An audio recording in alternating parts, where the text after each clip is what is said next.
Bismillahirrahmanirrahim. Welcome back to our YouTube channel A to Z Physics. Chapter number first measurement.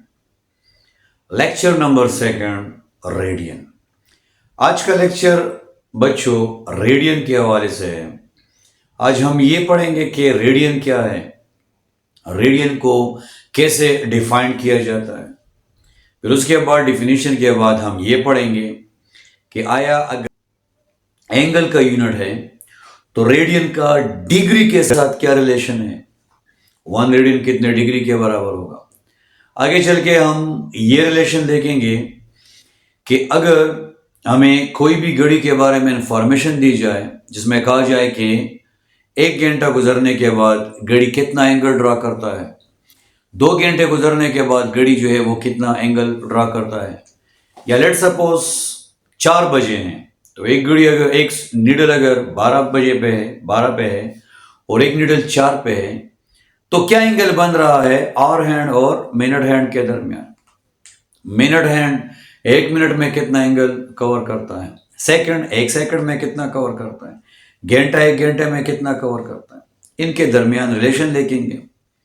इसके बाद हम एक numericals problem की तरफ आएंगे. न्यूमेरिकल प्रॉब्लम में हमें एक पिज्जा दिया जाएगा और हमसे ये पूछा जाएगा कि अगर मैं इसको 3 पीस में डिवाइड करूं तो हर पीस का एंगल जो होगा वो कितने डिग्री होगा, कितने रेडियन होगा.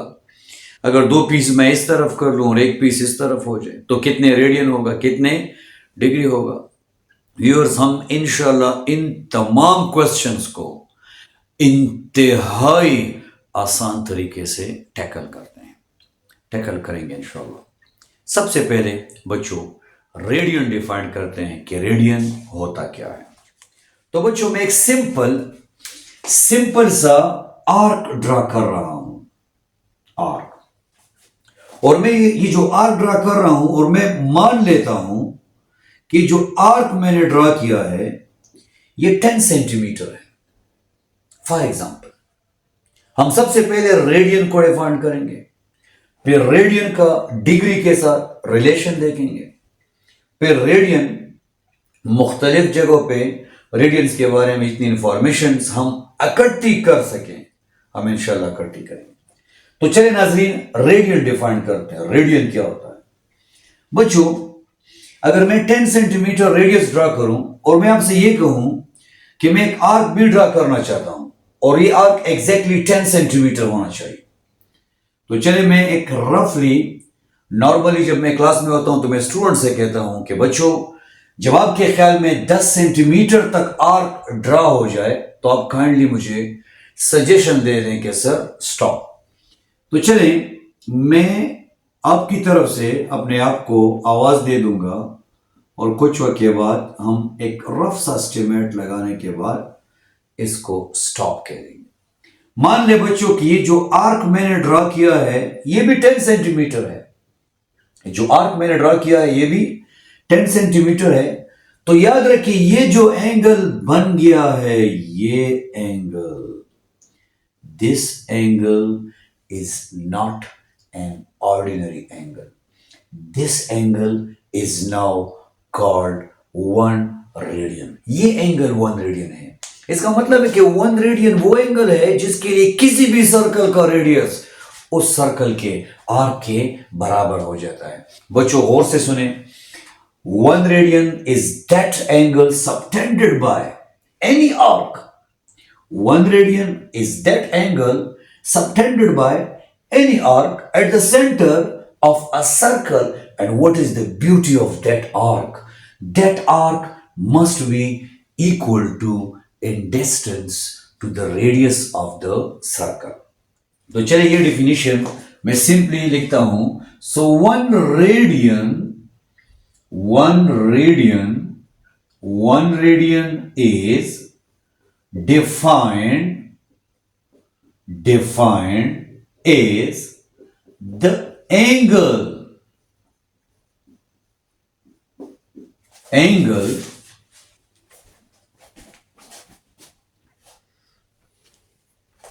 the angle subtended by an arc at the center, at the center of a circle equal to radius of the circle. बच्चों, 1 रेडियन वो एंगल है जिसके लिए जो आर्क होता है और रेडियस होता है वो आपस में बराबर होते हैं। हम इंशाल्लाह आगे पढ़ने वाले हैं कि 1 रेडियन कितने डिग्री के बराबर है और रेडियन का डिग्री के साथ रिलेशन क्या है। चलिए हम यहां पे लिखते हैं, and that is relation between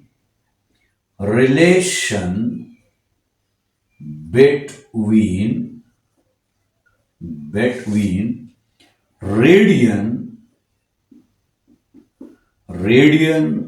and degree।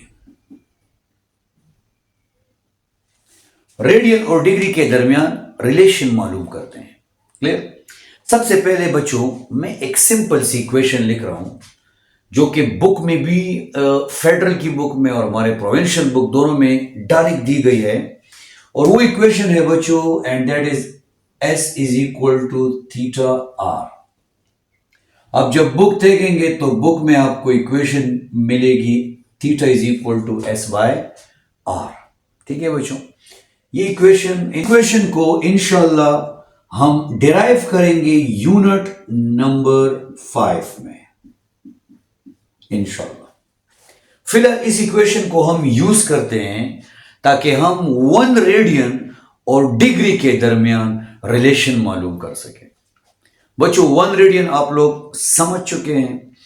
1 radian वो एंगल है जो सर्कल के सेंटर पे आर्क बना रहा है, और इस आर्क की ब्यूटी यह है कि इस आर्क का लेंथ रेडियस के लेंथ के बराबर होगा। अब मेरी अगली जो इन्वेस्टिगेशन है और मेरी अगली जो स्ट्रगल है वो ये है कि ये मैं बता सकूं आप लोगों को कि 1 रेडियन और डिग्री का आपस में क्या ताल्लुक है। क्योंकि रेडियन जो है, this is actually the unit of angle. This is actually the unit of plane angle. ठीक है बच्चे, unit of plane angle. Sir plane क्या है? 2 डायमेंशन जो होता है जहां पे आपके पास 2 एक्सेस होते हैं, ट्रेवल आप 2 डायरेक्शन में करते हैं, that is known as 2 dimension. अच्छा, अब बिफोर के हम, इससे पहले कि हम इस तरफ जाएं कि 1 रेडियन और 1 डिग्री किसके बराबर है, हम एक 5 मिनट के लिए इस इक्वेशन पे नजर दौड़ाते हैं और देखते हैं कि ये इक्वेशन आया कॉमन सेंस के कुछ क्वेश्चंस के आंसर दे पा रहा है या नहीं दे पा रहा है। चले मैं इसको मैंने पॉइंट आउट कर दिया है और मैं यहां पे लिखना चाहता हूं S is equal to theta R. इसको मैंने इक्वेशन नंबर 1 दे दिया है। यूनिट 5 डिसाइड करेगा कि इक्वेशन कहां से आई है। यूनिट 5 डिसाइड करेगा कि ये इक्वेशन कहां करता हूं, और मैं कुछ वक्त के लिए बच्चों एक बात याद रखें, मैथमेटिक्स आपके कॉन्सेप्ट को क्लियर करेगा। कुछ वक्त के लिए मैं मान लेता हूं कि जो एंगल है इसको मैं कांस्टेंट रखता हूं, कांस्टेंट। मैं चाहता हूं कि जो चीज भी रिवॉल्व हो रही है इसको मैं कुछ टाइम के लिए कांस्टेंट रखना चाहता हूं, कुछ टाइम के लिए इसको मैं कांस्टेंट रखना चाहता हूं। तो चलिए look at this, S is equal to theta की जगह पे क्या आ जाएगा? कांस्टेंट, और इसके साथ R आ गया है। हम ये जानते हैं कि जब भी कांस्टेंट और इक्वल को रिमूव किया जाएगा, बच्चों आपको जो भी मसला हो आप कमेंट में क्वेश्चन पूछ सकते हैं। जब भी इक्वल और कांस्टेंट को रिमूव किया जाएगा तो साइन ऑफ प्रोपोर्शनैलिटी आ जाएगा, जिसका मतलब है कि S और R आपस में डायरेक्टली प्रोपोर्शनल है। एस क्या है? एस ये वाला डिस्टेंस है, length of the arc. R क्या है? R radius of the circle है। अब मैं आपको एक कॉमन सी मिसाल देना चाहता हूं। हमारे पास लेट सपोज दो गाड़ियां हैं। एक गाड़ी का जो टायर है उसका रेडियस छोटा, जो टायर है उसका रेडियस छोटा है, और दूसरी गाड़ी मैंने ले ली है और मैंने इसके जो टायर्स हैं इसका रेडियस ज्यादा ले लिया है। अब मैं एंगल तो मैंने कांस्टेंट लिया है, थीटा क्या है? कांस्टेंट। मैं चाहता हूं कि 10 दफा ये रोटेट हो गया है, 10 दफा, 10 दफा ये रोटेट हो गया है, 10 दफा, और मैं चाहता हूं कि 10 दफा ये भी रोटेट हो जाए, क्योंकि मैं थीटा को मैंने फॉर द टाइम भी कांस्टेंट रखा है। तब मैं आपसे क्वेश्चन कर रहा हूं कि आप थोड़ा सा विजुअलाइज करें, कॉमन सेंस से काम लें कि इन दोनों में डिस्टेंस कौन ज्यादा कवर करेगा। इन दोनों में डिस्टेंस कौन ज्यादा कवर करेगा। एक ऐसी गाड़ी है जिसका पहिया छोटा है, रेडियस छोटा है, एक ऐसी गाड़ी है जिसका रेडियस ज्यादा है। दोनों के लिए एंगल मैंने कांस्टेंट ले लिया है। एंगल का मतलब है रोटेशन, रेवोल्यूशन। तो यहां पे रेवोल्यूशन एंगल का एक यूनिट है। हम रेडियन को पढ़ने जा रहे हैं। रेडियन हमने अभी पढ़ा नहीं है, पढ़ने जा रहे हैं। और मैं ये जो कैलकुलेशन कर रहा हूं आपको इस इक्वेशन को आसान अल्फाज में एक्सप्लेन करने की तरफ जा रहा हूं। 10 दफा ये भी रोटेट हो गया, 10 दफा ये भी रोटेट हो गया, कौन डिस्टेंस ज्यादा कवर करेगा? डेफिनेटली जिसका रेडियस ज्यादा होगा वो डिस्टेंस ज्यादा कवर करेगा। तो ये हमारे पास एक रिलेशन आ गया है, and that is S is directly proportional to R. S is directly proportional to R. ठीक है बच्चों, हम ऐसे भी लिख सकते हैं, आप लोग चेक करें, यहां पे आ गया है S1 is equal to theta R1। Sir आपने थीटा के साथ 1 क्यों नहीं पुट किया? क्योंकि थीटा कांस्टेंट है। Similarly S2 is equal to theta R2। Sir आपने थीटा के साथ वंस अगेन 2 क्यों नहीं पुट किया? क्योंकि थीटा कांस्टेंट है। हम क्या करेंगे, यहां पे इसको डिवाइड कर देंगे। डिवाइड करेंगे, यहां पे आ जाएगा S1 by S2 is equal to R1 by R2। तो कभी कभी एग्जामिनर इस किस्म का क्वेश्चन, तो कभी कभी एग्जामिनर इस किस्म का एमसीक्यू क्वेश्चन में पूछ लेता है, जिसमें वो कहता है for the equal angle, for the equal rotation of anything, what can you say about the ratio of distance? So the distance, ratio of distance is directly proportional to the ratio of radius. यहां पे आ जाएगा S1 ratio S2 बराबर है R1 ratio R2। ठीक है बच्चों, once again हम कर क्या रहे हैं और हम किस तरफ जा रहे हैं, ये आपने किसी भी पॉइंट पे आपने ये चीज इस पे कंफ्यूज नहीं होना है। हमने स्टार्ट किया था रेडियन। रेडियन वो एंगल है जिसमें रेडियस और आर्क आपस में क्या होते हैं? बराबर होते हैं। हमारा अगला टारगेट ये है कि 1 रेडियन कितने डिग्री के बराबर है, और इसकी तरफ जाने से पहले हमारे पास एक इक्वेशन आ जाती है। इक्वेशन जो है वो यूनिट 5 में हम इसको डिराइव करेंगे इंशाल्लाह, कमिंग सून। बट इस इक्वेशन को थोड़ा समझने के लिए मैंने कुछ कॉमन सेंस के क्वेश्चंस लिए, जिसमें से एक क्वेश्चन ये है, अगर दो ऐसे गाड़ियां लूंगा जिनके टायर्स सेम नहीं होंगे रेडियस, तो फिर अगर एंगल सेम हुआ तो जिसका रेडियस ज्यादा होगा वो डिस्टेंस। रेडियन की इक्वेशन जो कि S is equal to theta R, इसको डिस्कस कर रहे हैं। इसमें एक रिजल्ट जो है वो हो चुका है, जो कि S का R के साथ डायरेक्ट रिलेशन है। चले कुछ वक्त के लिए मैं मान लेता हूं कि रेडियस जो है वो कांस्टेंट है। रेडियस को मैं कांस्टेंट ले रहा हूं। ठीक है बच्चों, अब क्या करता हूं मैं जैसे ही इस इक्वेशन को लिखूंगा S is equal to theta R, और मैं इस चीज को हाईलाइट कर दूं, अगर मैं इसको हाईलाइट कर दूं तो ये जो इक्वल और आर है, ये रिप्लेस होने के बाद S is directly proportional to theta आ जाएगा। Is directly proportional to theta.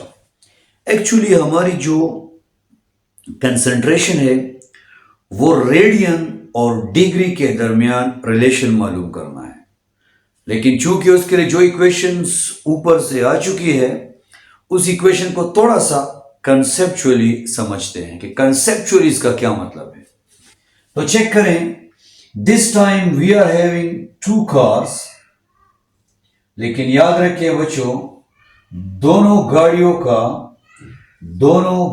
का जो रेडियस होगा टायर्स का, वो सेम होगा।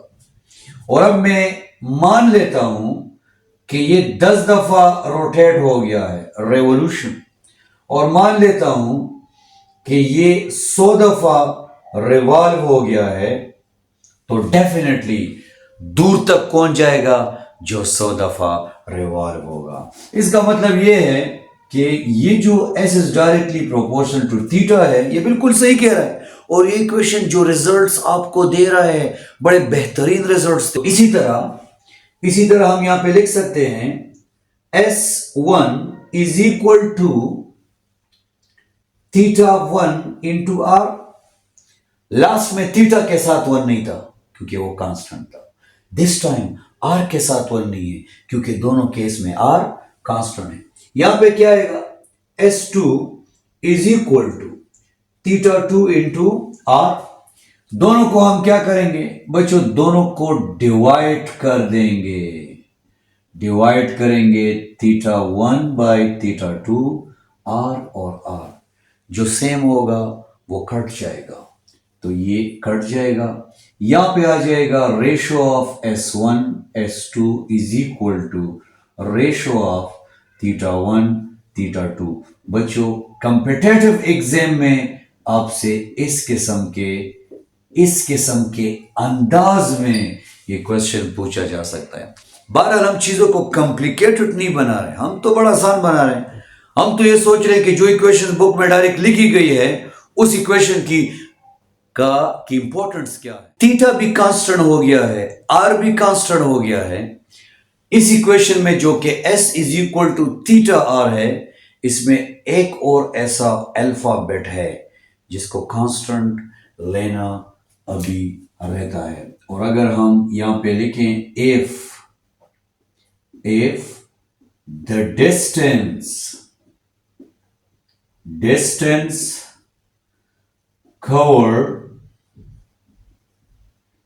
covered by 2 cars is taken to be constant.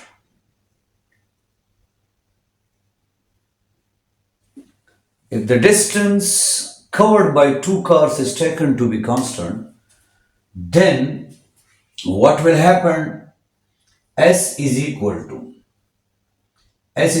to theta and r. ये चेंज होगा, लेकिन ये क्या हो जाएगा? कांस्टेंट। तो मैंने यहां पे कांस्टेंट लिख दिया है। अब हम क्या करेंगे? अब हम r को डिवाइड कर देंगे। जब r को डिवाइड करेंगे तो यहां पे थीटा रह जाएगा। Constant divided by r is equal to theta. और कब से हम यही डिस्कस कर रहे हैं कि कांस्टेंट और इक्वल जब रिमूव हो जाएं तो आपके पास प्रोपोर्शनैलिटी का साइन आ जाएगा। क्लियर? या theta is inversely proportional to R. इसका मतलब है जिसका रेडियस कम होगा वहां पे रोटेशन ज्यादा होगी। क्या मतलब? Go reverse. Look at this.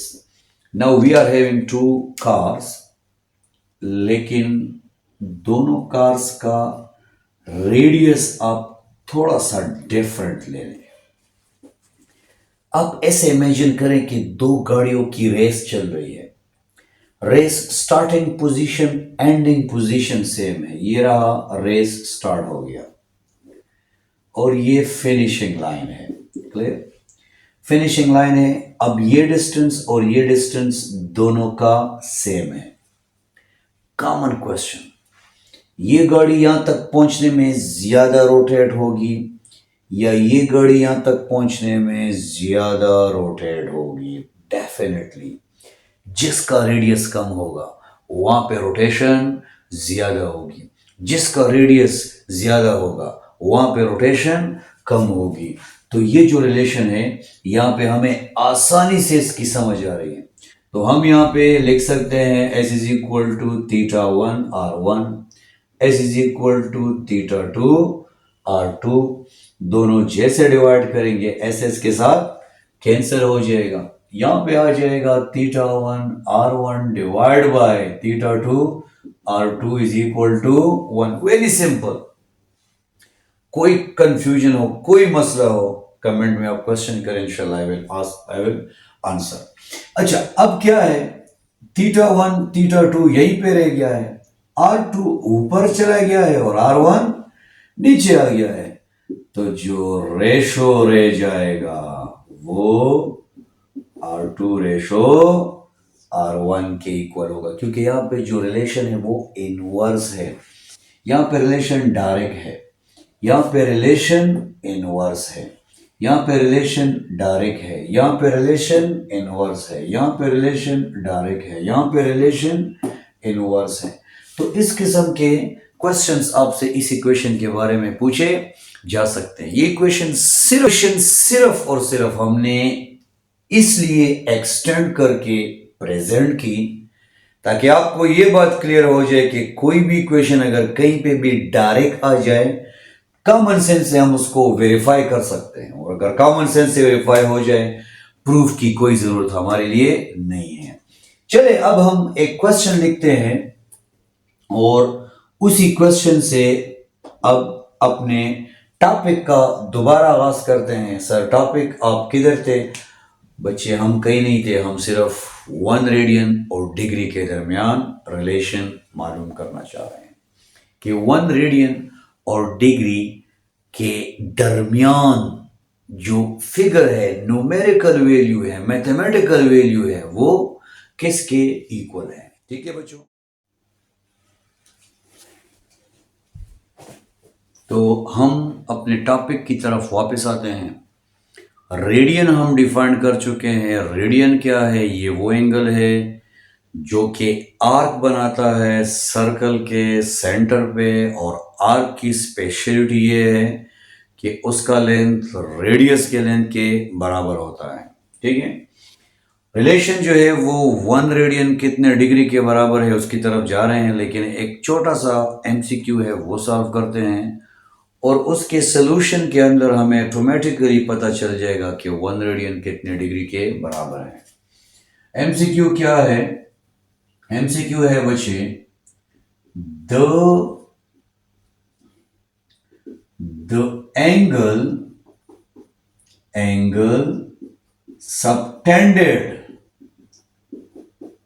subtended by entire circumference of a circle at the center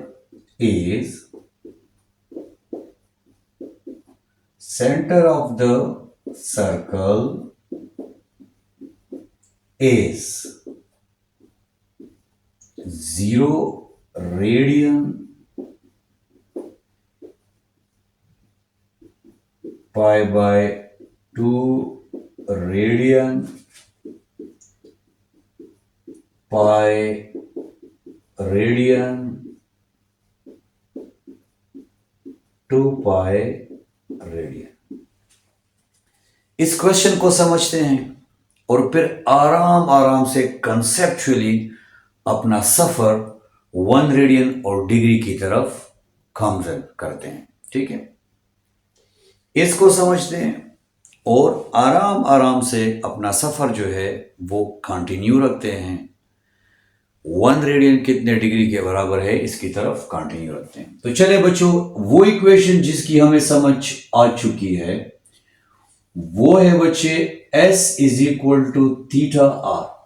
बच्चों याद रहे, इस इक्वेशन पे हमने तकरीबन 15 मिनट्स डिस्कशन की है ताकि कंसेप्चुअली हमें समझ आए कि इस इक्वेशन का फिजिकल मतलब क्या है। Now theta is equal to S divided by R. अब ये जो S है ये वो डिस्टेंस है, क्वेश्चन गौर से देखिए, angle subtended bye entire circumference of a circle. मैं जो ड्रा करने वाला हूं ये सर्कमफेरेंस है, ठीक है बच्चों। ये रहा सर्कल ए द, ये जो मैं ड्रा कर रहा हूं ये सर्कमफेरेंस है, क्लियर। और डेफिनेटली ये मुझे यकीन नहीं है कि प्रॉपरली ड्रा हो भी जाए, बहरहाल ड्रा हो गया है। ये बच्चों जो डॉटेड लाइंस है ना, इसका लेंथ सर्कमफेरेंस है। डॉटेड लाइन का लेंथ सर्कमफेरेंस है। ये रहा सर्कमफेरेंस, ये रहा सर्कमफेरेंस, क्लियर बच्चों। अच्छा नाउ बच्चों ये रहा एक स्ट्रेट वायर है, पाइप है गैस का, और अगर मैं इसको ऐसे रोटेट कर दूं तो यहां पे आपको बच्चों एक सर्कल मिल जाएगा, क्लियर। ये सर्कमफेरेंस है, ये जो है यहां से लेके यहां तक ये सर्कमफेरेंस है, क्लियर। ये रहा सर्कमफेरेंस, ये रहा सर्कमफेरेंस, ये रहा सर्कमफेरेंस, ठीक है बच्चों, ओके। अच्छा अब ये सर्कमफेरेंस जो है ये कैसे मालूम करेंगे? इसके लिए किसी रूलर को ऐसे मोड़ना होगा डेफिनेटली, या कोई तरीका करेंगे। क्या करें कि सांप भी मर जाए और लाठी भी ना टूटे। तो बच्चों रिसर्च के बाद हमें पता चला कि ये सर्कमफेरेंस 2 पाई आर के बराबर है। मतलब अगर आपको आर पता चल जाए तो आप सर्कमफेरेंस को इंतहाई आसानी से मालूम कर सकते। ये रहा 2 पाई आर और ये रहा आर। सो बच्चों theta is equal to 2 pi radian आ गया है। सो पूरे सर्कल का जो सर्कमफेरेंस है वो कितने एंगल ड्रा करेगा? 2 पाई रेडियन। डेफिनेटली आपको थोड़ा सा भी प्रॉब्लम होगा क्योंकि हमने रेडियन को भी समझा नहीं है कि कितने डिग्री के बराबर है। चलिए रेडियन डिफाइन करते हैं कि रेडियन कितने डिग्री के बराबर है। बच्चों हम ये भी जानते हैं, गौर से सुने, कि पूरे सर्कल में जो डिग्रीज हैं वो कितने डिग्रीज हैं? 360 डिग्रीज हैं, 360, क्लियर। ये रहा इक्वेशन नंबर 1, ये रहा इक्वेशन नंबर 2। दोनों इक्वेशन को मैं कंपेयर करूंगा तो मेरे पास एक इक्वेशन आ जाएगी and that is 2 pi radian is equal to 360 degree. Simply मैं यहां पे 2 पाई को डिवाइड कर दूंगा, सिंपली डिवाइड कर दूंगा, ये कैंसिल हो जाएगा और ये वो चीज आ गई है जिसकी हमें तलाश थी। 1 रेडियन बराबर है 360। Pi is a number, pi is a number and that number is 3.14। जब आप इसको डिवाइड करेंगे 6.28 यहां से आ जाएगा। तो सिंपली आपके पास अच्छे बच्चों सिंपली आ जाएगा 1 radian is equal to 57.3 degree. इसका मतलब यह है कि 57 डिग्री पे अगर आप किसी भी सर्कल को ड्रा करेंगे 57 डिग्री पे तो वो जो रेडियस है सर्कल का वो आर्क के बराबर हो जाएगा। जैसे चेक करते हैं, गौर से देखें बच्चों, ये रहा, ये फॉर एग्जांपल ये फॉर एग्जांपल बच्चों, ये फॉर एग्जांपल रेडियस है और मैं यहां पे क्या करना चाहता हूं, मैं आपसे सिर्फ ये डिमांड है मेरी, सिर्फ एक क्वेश्चन है कि जब मैं इसको ब्लैक मार्कर जितना ट्रेवल करूं तो आप अपने माइंड में कहें कि 1 रेडियन हो गया है, फिर देखते हैं कि क्या हमें हासिल होता है। ये रहा बच्चे 1 रेडियन, क्योंकि मैंने जितना ट्रेवल किया है ये 1 मार्कर जितना है ब्लैक मार्कर। ये रहा बच्चों 2 रेडियन, ये रहा बच्चों 3 रेडियन तकरीबन, ये रहा बच्चों 4 रेडियन, ये रहा बच्चों 5 रेडियन, और ये रहा बच्चों 6 रेडियन। तो जब भी पाई 2 के साथ मल्टीप्लाई हो जाएगा, क्या आ जाएगा? 6.28 तकरीबन यही आएगा। 12 न भी आए तो 6 तो कंफर्म है कि आएगा 6.28 रेडियन। इसका मतलब है कि एक पूरे सर्कल में 6 रेडियन एंगल होते हैं, तकरीबन 6.28 रेडियन होते हैं। मतलब ये कि पूरा सर्कल अगर आप ऐसे घुमाएंगे तो जो एंगल होगा बच्चों वो होगा 360 डिग्री, और अगर रेडियन में नापना चाहें तो वो होगा 2 पाई रेडियन। क्लियर बच्चों? 6 रेडियन। ओके।